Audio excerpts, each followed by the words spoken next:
The day my life imploded started like any other Tuesday. I was sitting in advanced economics, half listening to Professor Martinez drone on about market elasticity, when my phone started buzzing, not just once or twice, continuously, like an angry hornet trapped in my bag. My name is Beatrice, and that was the moment everything changed. First came the texts, then Instagram notifications, Twitter mentions. Each buzz felt like a tiny hammer against my skull. When I finally checked my phone, my hands went numb. There it was. The photo I'd taken in the privacy of my bedroom, meant for no one else's eyes, plastered across social media. My body, my trust, my dignity, all of it stripped away in seconds. "Oh my God," whispered Sarah, the girl next to me staring at her own phone. Her eyes darted between her screen and my face. I grabbed my bag and ran. The lecture hall felt like it was spinning, closing in. In the hallway, everyone was looking at their phones, looking at me, whispering. My phone rang. "Dad? Get home, now." His voice was ice, the kind of cold that burns. The 20-minute drive home was a blur. My mother's Mercedes was in the driveway, which was strange.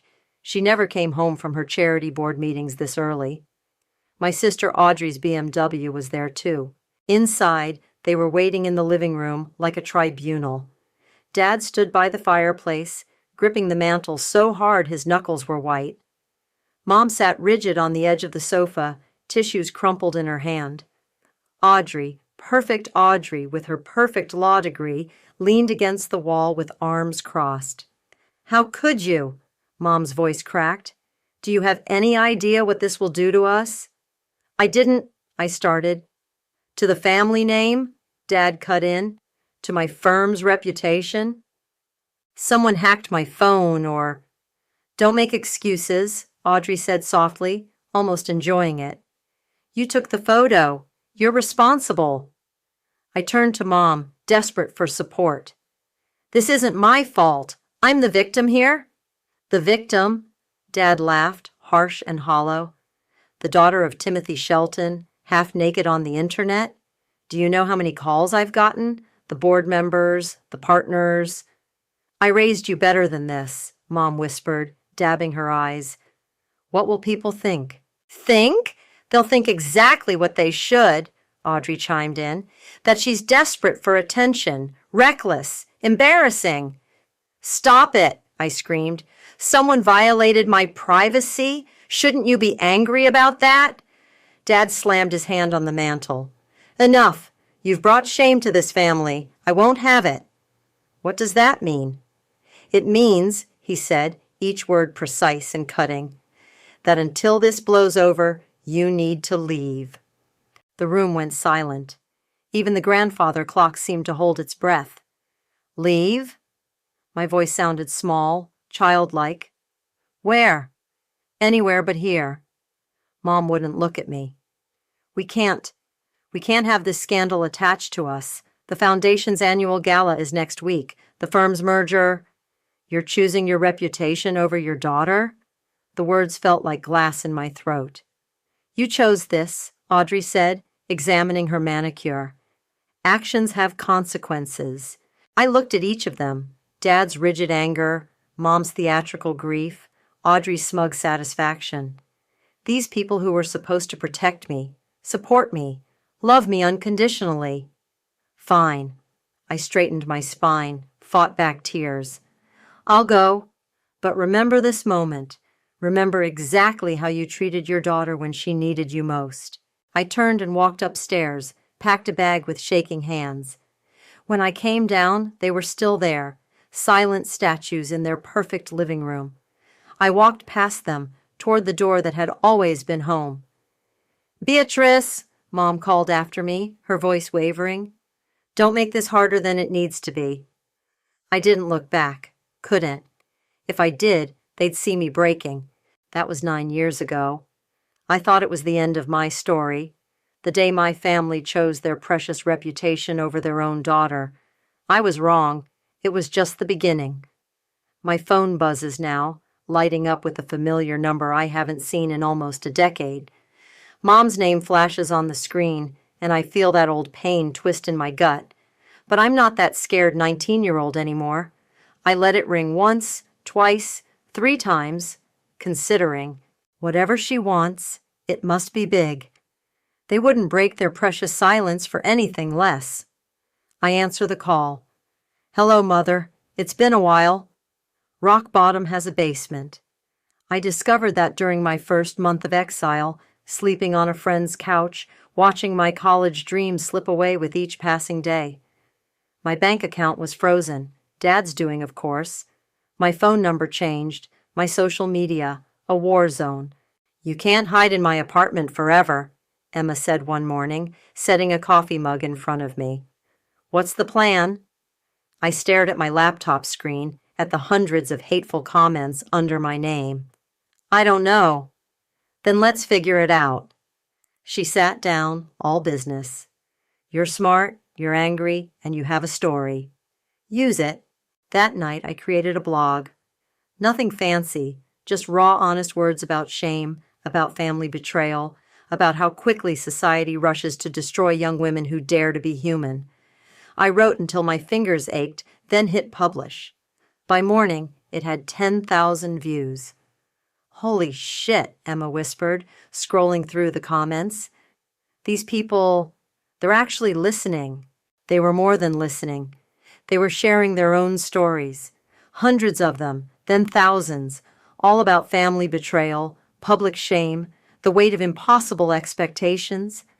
I wrote more about the night my family cast me out, about my perfect sister's smirk, about my mother's tears that were more about her reputation than her daughter's pain. Each post spread faster than the last. 3 months in, I got an email from Isabella Rice.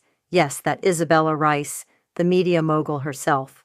I don't do coffee meetings, she said when I met her at her office. But your writing, it has teeth, and I like things with teeth. She leaned forward, perfectly manicured nails tapping her desk. How would you like to turn those blog posts into a podcast? A podcast? About shame, power, family dynamics, all the ugly things polite society pretends don't exist. She smiled. I'll help you monetize it, of course. Build your platform properly. I thought about my family, probably still pretending I didn't exist. When do we start? The next few years were a blur. The podcast, Unspoken, exploded. Millions of downloads, speaking engagements, a book deal. My voice, once silenced, became a megaphone for others who'd been shamed into silence. You're trending again, Emmett said, dropping into the chair across from my desk. We'd met in a cybersecurity forum, bonded over shared trauma, and now he helped manage my digital empire. The latest episode about gaslighting really hit a nerve. I glanced at my secondary phone, the one that still had my family's numbers blocked. Good. Also, he hesitated, sliding a manila envelope across my desk. You might want to see this. Inside were documents, financial records, emails, court filings, my father's company letterhead everywhere. Where did you get these? Remember that whistleblower story hitting the business news about major law firms cooking their books? His eyes met mine. Your dad's firm is about to be the headline. My hands shook as I read. Money laundering, tax fraud, witness tampering, all the dirt hidden behind my father's prestigious name. There's more, Emmett said quietly. That intern who disappeared 6 years ago, the one who filed harassment charges then suddenly dropped them. Your mom's foundation made some interesting donations around that time. A bitter laugh escaped me. Of course, they threw me out to protect their reputation, but they're the ones... My phone buzzed, the main one this time. Unknown number. Beatrice? My mother's voice, older but still sharp with anxiety. We need to talk, please. 9 years of silence, and now they needed to talk? Right when their perfect facade was about to crack? About what, Mother? The weather? Your garden club? Please? She actually sounded scared. Things are happening. We're your family. We need... Family? The word tasted like poison. You lost the right to call us that 9 years ago. Just lunch. Tomorrow. The whole family. We can explain everything. I looked at the documents on my desk, their sins printed in black and white, at my podcast setup where I'd built my voice back, at the empire I'd created from their ashes. Fine, lunch tomorrow. I kept my voice neutral. Text me the details. After hanging up, I turned to Emmett. How long until these documents go public? A week, maybe less. The feds are involved now. I nodded, a plan forming. Perfect timing. Beatrice.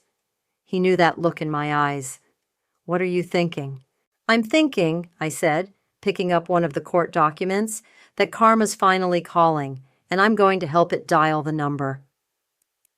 My phone buzzed again. Isabella Rice. You won't believe what just landed in my inbox, she said, without preamble. How do you feel about doing a special episode? About family empires built on lies? I smiled, cold and sharp as winter. I feel like it's exactly what our listeners need to hear. The restaurant my mother chose was exactly her style, expensive enough to discourage scenes, public enough to enforce good behavior.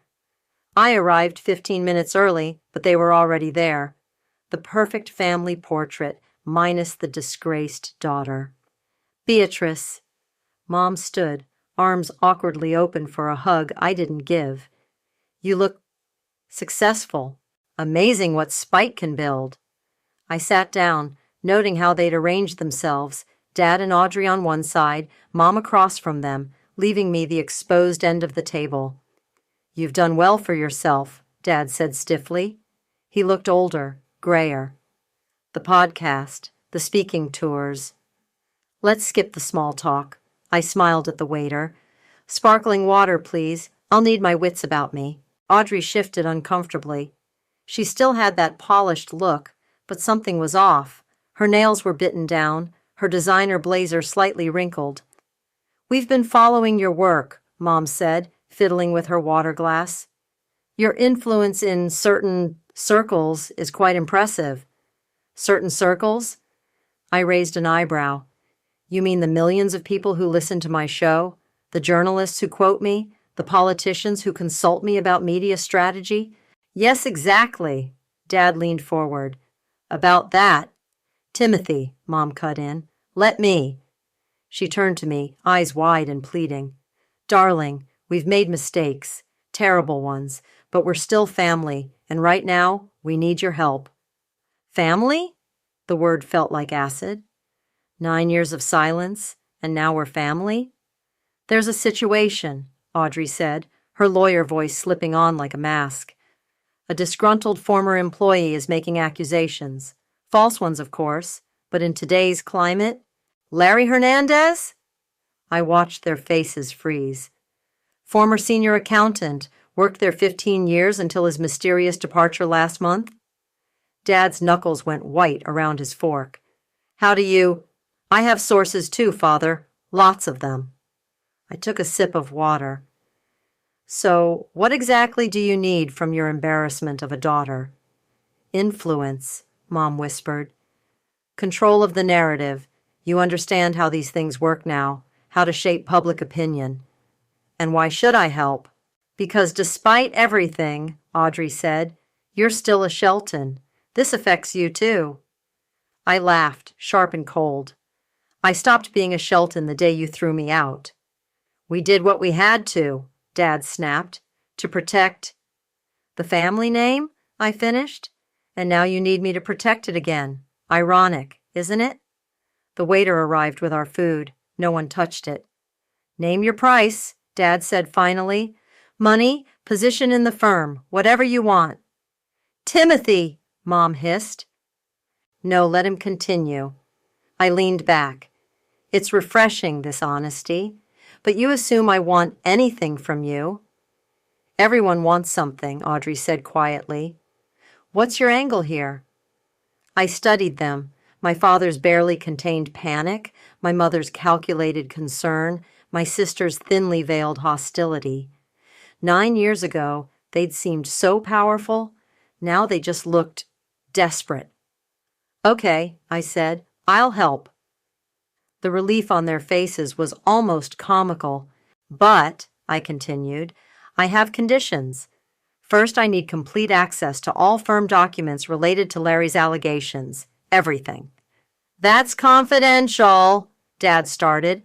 Second, I want private meetings with each of you. No lawyers, no spin, just truth. Absolutely not, Audrey snapped. Third, I spoke over her. When this is done, you follow my lead completely. No questions, no negotiations. I handle it my way. Mom touched Dad's arm. Timothy, we don't have a choice. He stared at me for a long moment. Fine, but you sign an NDA first. No. I stood up, dropping my napkin on my untouched plate. No NDAs, no contracts, just your word, for whatever that's worth. How do we know we can trust you? Audrey demanded. You don't, I smiled. Karma's funny that way, isn't it? I turned to leave, then paused. Oh, and Audrey, tell your old friend Jaden I said hello. We had the most interesting chat about photo leaks the other day. The color drained from her face. I'll be in touch, I said, walking away from their stunned silence. Outside, I texted Emmett. Phase 1 complete. Start the download. My phone buzzed with his reply. Files copying now. You sure about this? I watched through the restaurant window as my family huddled together, their perfect facade cracking under the weight of their secrets. Never been more sure, I typed back. Time to show them what their little scandal magnet can really do. Testing the waters? Isabella asked, watching my latest social media post go viral. Behind every polished facade lies a crumbling foundation. Subtle. Just warming up the audience. I scrolled through the responses. People love a good takedown of the privileged and powerful. Speaking of, she slid her tablet across my desk. Your sister's been busy. The court records were damning. Cases where dangerous clients walked free. Evidence that conveniently disappeared. Judges who always seemed to rule in her favor. Perfect Audrey's perfect record wasn't so perfect after all. God, I was blind, I muttered. All those years growing up, I thought she was just better than me. Turns out she was just better at hiding things. My phone buzzed. A text from Emmett. Found something. Come to my office. Now. Have to run, I told Isabella. Keep that ready for next week's episode. Emmett's office was a maze of monitors and hard drives. He barely looked up when I entered, fingers flying over his keyboard. Remember Marcus? He asked. My stomach clenched. My college boyfriend? The one who mysteriously dumped me right before the photo leaked? He turned his screen toward me. Look at these emails. They were from Audrey's old account, dated 9 years ago. To Marcus. She's not right for you, I read aloud. I've seen how she really is, the things she does when no one's watching. My hands started shaking. She was setting me up, even back then. Keep reading. The next email had an attachment. My photo. That bitch, I whispered. She got it from him? He sent it to her. Apparently they were sleeping together. Emmett's voice was gentle. She used it to convince him you were unstable, manipulative. Then she passed it to Jaden, the pieces clicked. Her fiancé at the time. He was the one who leaked it publicly. On her suggestion, looks like. He pulled up more emails. She orchestrated the whole thing, needed you out of the way. But why? We weren't even competing for anything. My phone rang. Audrey's number. Speak of the devil.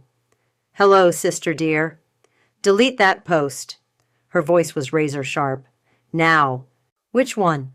The quote about facades? Or the one about karma coming for those who hurt their own blood? Stop playing games. You promised to help us. I promised to handle things my way. I examined my nails. Perfect, unlike her bitten ones. By the way, how's Marcus these days? Still practicing law in Boston? Silence. Then, how did you... Amazing what people will tell you when you're famous. Speaking of telling things, does Dad know how you really made junior partner? All those convenient case outcomes? You wouldn't dare. No, I smiled into the phone. Check your inbox. I heard her sharp intake of breath as she presumably opened the email containing her own court records. I have copies of everything, Audrey. Every email, every doctored evidence file, every little deal you made to climb that ladder. What do you want? Her voice shook. Come to my office, alone. We need to talk about old photos and older betrayals. She arrived an hour later, her perfect mask cracking at the edges. I let her sit in my waiting room for 30 minutes before calling her in. Nice place, she said, trying for superiority and missing. Social media pays well? Better than selling your soul to Dad's firm. I turned my laptop toward her. Remember these? She flinched at the emails on screen. Those are private? Like my photo was private? I stood up. Tell me why, Audrey. Why destroy your own sister? You don't understand. She paced, heels clicking. I had to prove myself. Dad always liked you better, saw himself in you. I was just the boring, reliable one. I laughed. Are you delusional? They worshipped you. They settled for me. You were the brave one, the creative one. I had to be perfect just to compete. She stopped, composing herself. Then you got sloppy, left evidence on Marcus's phone. I just used the opportunity. To destroy me. To survive, she whirled on me. And it worked. I built something from your ashes. You can't take that away. Watch me. I pressed a button on my phone. Isabella, run it. No! Audrey lunged forward. Please, I'll do anything. You have 48 hours, I said calmly. Either you go public with everything yourself, or my next podcast episode will do it for you. Your choice. She stared at me, this sister I'd once admired, now just another corrupt power player about to fall. You know, she said quietly, hand on the doorknob, you might want to check on Mom. Not everything is how you remember it. The door clicked shut behind her, leaving me with a new mystery and an old, familiar pain. My phone buzzed. Isabella again.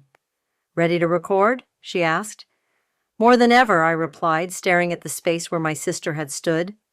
Let's burn it all down. Found him.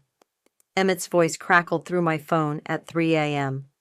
Jaden Ortiz, living in Miami now. Want his number? I sat up in bed, fully awake. You're sure? He's working IT for a startup, divorced, active on LinkedIn. A pause. And he sounds guilty. 20 minutes later, I was staring at my phone, his number on the screen. 9 years of wondering who actually pressed the button, who turned my private moment into public shame. My finger hovered over call. Hello? His voice was groggy. Who is this? Take a guess, Jaden. Silence. Then, Beatrice. Oh, God. Remember me? The girl whose life you destroyed? I've wanted to reach out for years, to apologize. Save it. I cut him off. I want to know why. And don't lie. I already know Audrey was involved. He exhaled slowly. She said you were unstable, that you were trying to sabotage her relationship with your family. She showed me the photo, said you were sending it to everyone. And you believed her? She was ill-convincing. Said releasing it would protect her, expose your true nature. His voice cracked. I was an idiot in love. By the time I realized what really happened, she'd already moved on to someone else. I gripped the phone tighter. Did she tell you to leak it? She suggested it would be better for everyone. Said your family would thank me for showing them who you really were. A bitter laugh. Guess that worked out great for her, didn't it? Partner at Daddy's firm now. Not for long. After hanging up, I opened my laptop and started typing. This week on Unspoken, a story of sisterly betrayal, corporate corruption, and the price of perfection. Sometimes the real predators are hiding behind designer suits and family portraits. The post went live at 6 a.m. By noon, it had 500,000 views. My doorbell rang at 2 p.m. I didn't need to check the camera to know who it was. Are you insane? Audrey burst in, waving her phone. Do you know what you've done? Giving you what you wanted, sis. Attention. The firm's stock is dropping. Clients are calling. Dad's board is meeting right now. Sounds like a you problem. I sat down, gesturing to the chair across from me. Unless what? She remained standing, pristine in her panic. Tell the truth, all of it. How you orchestrated everything. The photo, Marcus, the leak. I can't. She finally sat, deflating. They'll destroy me. Like you destroyed me? That was different. I was desperate. So am I. I stood up, looming over her. 9 years, Audrey. 9 years of rebuilding myself from nothing. And you know what I learned? The truth always comes out. Always. She looked up, mascara smudging. You don't understand. There's more at stake.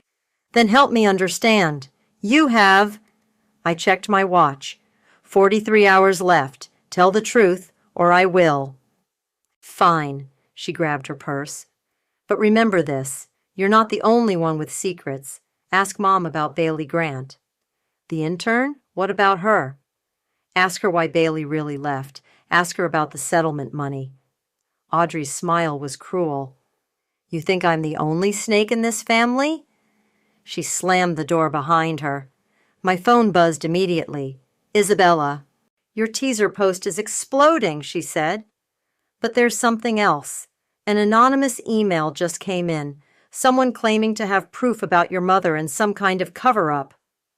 My hands shook as I remembered Bailey, my childhood friend who'd interned at Dad's firm, who'd suddenly disappeared after filing harassment charges, who'd stopped returning my calls. Send me everything, I said. Beatrice. Isabella hesitated. Are you sure you want to pull this thread? Family secrets can be devastating, I laughed. Too late for that. Send it. After hanging up, I stared at my reflection in the window. The woman looking back wasn't the scared teenager from 9 years ago. She was harder, sharper. My phone buzzed again, a text from an unknown number. You're asking the right questions about Bailey, but you're still missing the biggest piece. Check your mother's foundation records from 2014. Follow the money. I forwarded it to Emmett. Can you trace this? His reply was instant. On it. But Beatrice, whatever we find about your mom, just do it, I typed back. It's time to know everything. The sun was setting outside my window, casting long shadows across the city. Somewhere out there my family was scrambling, trying to hold their perfect facade together. Let them scramble. The truth was coming, and this time I'd be the one telling it. The foundation records were buried deep, but money leaves trails. 3 separate payments to a shell company, totaling $500,000. All authorized by my mother, all dated within weeks of Bailey's disappearance. Got her address, Emmett said, sending me a link. She's in Seattle now, working as a teacher. I stared at Bailey's social media profile. Her smile looked different now, harder at the edges, like mine. The call connected on the 3rd ring. Bailey? It's Beatrice. Silence. Then, I wondered when you'd figure it out. Can we talk? 9 years too late, don't you think? Please. My voice cracked. I need to know what my mother did to you. A long pause. Fine, but not over the phone. I'm in town next week for a conference. Meet me at the Riverside Cafe Tuesday, 8 a.m. She was already there when I arrived, stirring coffee with mechanical precision. You look successful, she said as I sat down. Guess getting thrown out worked out for you. Bailey. No. She held up her hand. Let me talk. I've rehearsed this for years. She pulled out her phone, opened an audio file. I kept it. Your mother's voice, threatening me. Listen. My mother's crisp tones filled the space between us. Think about your future, dear. These accusations, they could ruin everything, for everyone. We can make this go away, make it worth your while, or we can make you go away. Your choice. Senior partner Robert assaulted me in his office, Bailey said flatly. Your father knew. They all knew. But your mother, she was the one who handled it. Called me to her charity office, played the caring mentor. My coffee grew cold, untouched. The foundation payments? Hush money, routed through a fake educational scholarship. She laughed bitterly. Your mother's specialty, making ugly things look pretty. Why didn't you tell me? They threatened my family's business, said they'd destroy my dad's contracting company. And you, she met my eyes, you were my best friend. I couldn't drag you into it. I'm so sorry. Don't be. You got your own version of their damage control, didn't you? She stood up. Use this however you want. I'm done hiding their secrets. Back at my office, Isabella was waiting. Your mother's here, she said quietly. In your conference room. Mom sat perfectly poised, designer handbag in her lap, still playing the society matron even now. Hello, Mother. How's the foundation? Stop this, Beatrice. She didn't bother with pleasantries. Whatever you think you know, I know about Bailey. I played the audio file, watched her face pale. I know everything. You don't understand. A mother does what she must. To protect predators? To silence victims? To protect the family! She stood up, mask finally cracking. Do you know what would have happened if that scandal broke? Your father's firm would have collapsed. Audrey's career, over before it began. Our whole world would have shown its true colors. I stepped closer. Like when you threw me out to protect that same world? That was different. Was it? Or was I just another problem you needed to make disappear? I did it for you too, her voice rose. The society we live in, the connections we need, it's all built on appearance. I taught you girls that from day one. No, Mother, you taught us that image matters more than integrity, that it's better to silence victims than face consequences. She sank back into her chair, suddenly looking old. What do you want? The truth. Public acknowledgement of what you did to Bailey, to me, to everyone you've silenced. You'll destroy us all. You did that yourself. I'm just turning on the lights. My phone buzzed. Emmett. Federal investigators want to meet. Tomorrow. Give them everything, I replied, then looked at my mother. You have a choice. Either you come clean now, tell your story on my podcast, or let the feds tell it for you. A mother does what she must, she whispered again, but this time it sounded like a plea. Yes, I said, opening my office door. And a daughter does what she should have done years ago. She paused at the threshold. You really hate us that much? No, Mother, that's the tragic part. I loved you enough to let you destroy me once. I love myself enough not to let it happen again. After she left, I called Isabella. Schedule the recording, tomorrow morning. You sure? Once this airs, I'm sure. It's time everyone knew what perfect families are really made of. I looked out my window at the city below, thinking of Bailey, of Audrey, of all the secrets about to break free. Let them break. Some things needed to shatter before they could be rebuilt. The press conference room was packed. Every major network, dozens of reporters, smartphones recording from every angle. Isabella stood at my side, scanning the crowd. Ready? She whispered. I nodded, stepping up to the podium. Camera flashes exploded like lightning. 9 years ago, I was thrown away by my family to protect their reputation. Today, I'm here to tell you what they were really protecting. The room went silent. In the back, I saw my father slip in, face ashen. Audrey beside him, clutching her designer bag like a shield. My father's firm, celebrated for its integrity, has been laundering money through offshore accounts. My sister, the youngest partner in the firm's history, achieved that position by manipulating evidence and bribing judges. And my mother's charitable foundation, a slush fund for silencing victims of sexual harassment. Cameras clicked frantically. Reporters shouted questions. But don't take my word for it. I gestured to the screen behind me. These documents tell the story better than I can. Email after email appeared, bank statements, court records, the foundation's hidden payments. My father's face grew paler with each slide. "And now," I continued, "I'd like to introduce someone." Bailey Grant was an intern at my father's firm. "Bailey?" She walked out, head high, taking her place beside me. The room erupted. "Tell them your story," I said softly. She did, every terrible detail. When she described my mother's threats, I saw Audrey sink into a chair, her perfect facade crumbling. "Ms. Shelton," a reporter stood up, "your podcast has millions of listeners. Why expose your family now?" "Because truth matters more than reputation, because victims deserve voices, and because—" "This is ridiculous!" My father stormed forward. "These accusations are what, Dad? False?" I held up my phone. "Should I play the recording of you discussing offshore accounts with Larry? Or maybe the one where you coached witnesses?" He froze. "Federal investigators have everything," I continued. "They're probably at your office right now." As if on cue, his phone buzzed. He checked it, face draining of color. "You've ruined us," he whispered. "No, Father. You did that yourself." Audrey suddenly pushed forward. "Wait, I need to say something." All cameras turned to her. She looked straight at me, tears streaming down her perfect face. "I'm sorry," she said. "About the photo, about Marcus, about everything. I was so desperate to be the perfect daughter, I became the perfect monster instead."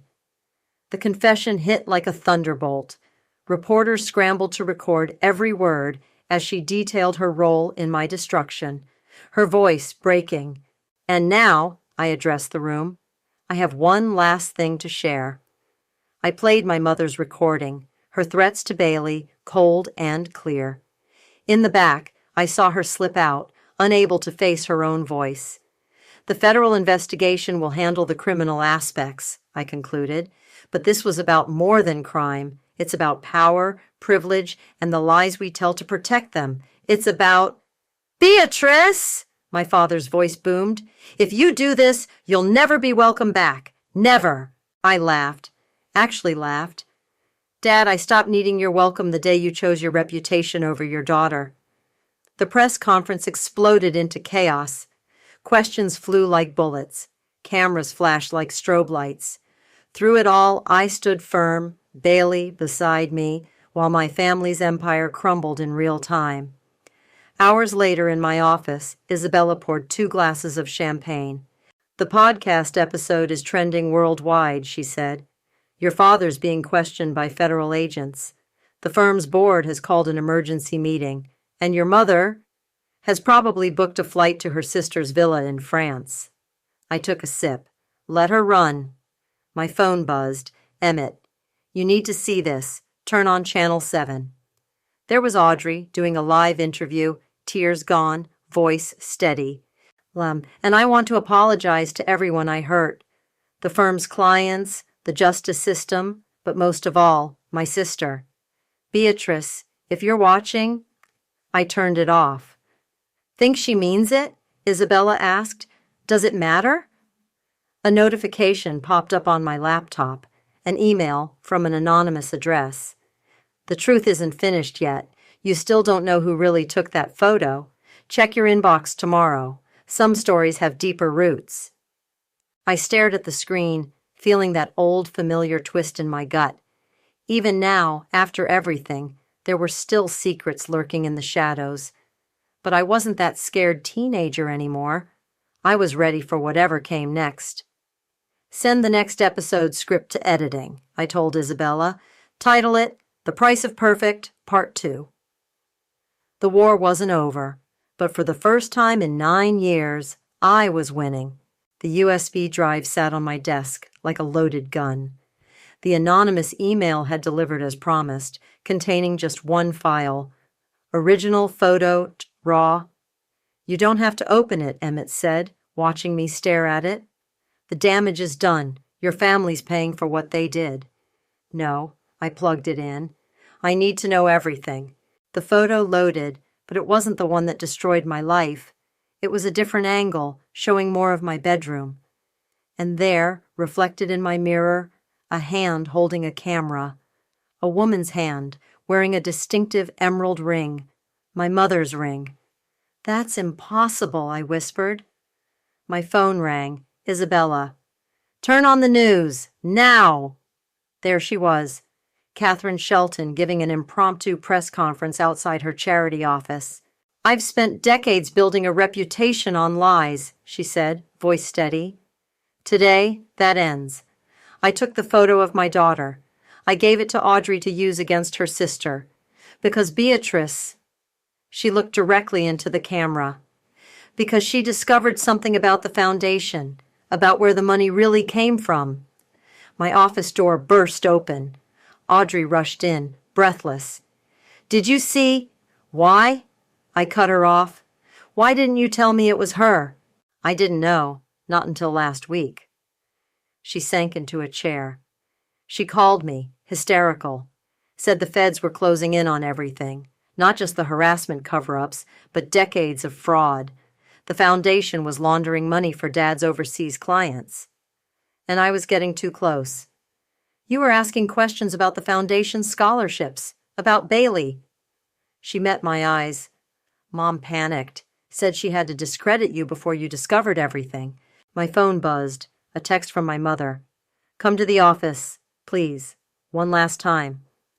The foundation's building was swarming with reporters.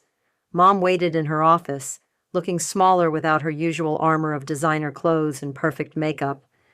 "I suppose sorry doesn't begin to cover it," she said. "Did you ever love me, or was I just another liability to manage?" "Oh, Beatrice." She pressed her hands flat on her desk. "I loved you too much. You were like me at your age, questioning everything, fighting for truth. I saw myself in you, and it terrified me." "Because you knew what you'd become?" "Because I knew you'd be stronger than I was." She pulled out a file. "Here, everything about the foundation, the real records. Use them however you want." "Why now?" "Because you won. Because I'm tired. Because maybe if I tell the truth now, someday you'll be able to look at me without hatred." "I don't hate you," I said quietly. "I pity you." Outside, Emmett waited with his laptop. "The feds want your mother's files, and Isabella's got the podcast studio ready." "No." I watched through the window as my mother spoke to federal agents. "The authorities can handle this part. I'm done exposing my family's secrets." "Really? After everything they did?" "They're exposing themselves now, finally telling the truth." I turned away from the window. Besides, I have more important stories to tell. Back in my office, I opened my laptop and began typing. "To everyone who's ever been silenced, discredited, or cast out for threatening someone's perfect image, this story isn't about revenge. It's about truth, about standing up even when the people who should support you try to tear you down." My phone lit up with messages. "Audrey, meeting with the ethics board tomorrow, telling them everything." "Dad, the firm's board accepted my resignation." "Bailey, thank you for giving me my voice back." I kept typing. Someone asked me recently, if I could go back and warn my younger self about what was coming, would I? The answer is no. That scared, shamed 19-year-old had to exist so I could become who I am. Sometimes you have to lose everything to find your truth. Isabella appeared in my doorway. "Live interview request from National Morning Show. They want to know your next move." I smiled, thinking of all the other stories out there, all the other voices waiting to be heard. Tell them I'm just getting started. The sun was setting over the city, painting the sky in fierce oranges and reds. Somewhere out there, my family was facing their consequences. My mother was finally telling her truth. Audrey was confronting her choices. But here, in my office, surrounded by the life I'd built from their ashes, I was free. Free from their lies, their expectations, their perfect facade. I hit publish on my post and stood up, ready for whatever came next. Because sometimes the happy ending isn't about forgiveness or reconciliation. Sometimes it's about standing in your truth, even if you have to stand alone. And I was done being afraid to stand.